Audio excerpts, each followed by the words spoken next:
Je vais quand même, compte tenu de l'heure, essayer d'être là encore synthétique et de répéter ce que nous disons en permanence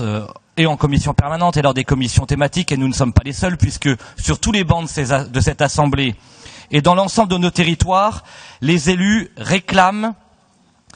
la capacité à retrouver leur pouvoir, la maîtrise de leur destin et leur propre souveraineté. Et à travers ce vœu, en nous appuyant de manière très précise sur quelques chiffres, en Pays de Loire-Touraine par exemple, 300 000 € seulement qui furent consommés sur l'enveloppe de 1,2 million d'euros, ou en Pays de Grande-Sologne,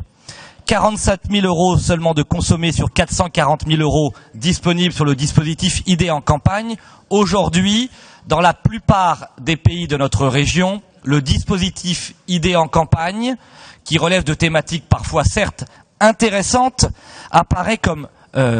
contraignant et ne permet pas aux élus de s'emparer librement des projets qui concernent leur territoire. Nous demandons donc, à travers ce vœu,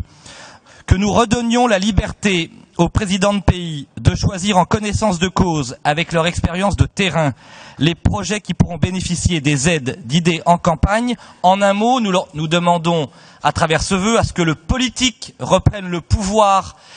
la maîtrise et la souveraineté sur l'administratif. Et nous faisons comme proposition concrète à la majorité et à l'exécutif régional de redonner pouvoir aux présidents de pays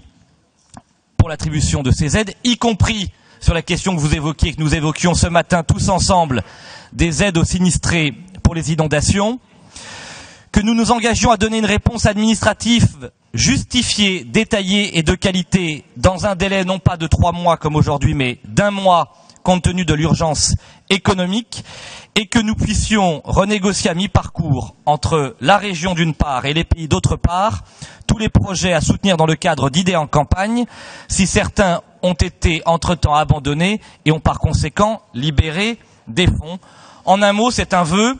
que nous exprimons à l'unanimité de notre groupe pour défendre les présidents de pays, la grande majorité des élus locaux des territoires qui veulent plus de liberté, plus de souplesse, plus de lisibilité, sans remettre en cause le dispositif. Mais si on veut le rendre efficace, il faut rendre le pouvoir à nos élus locaux.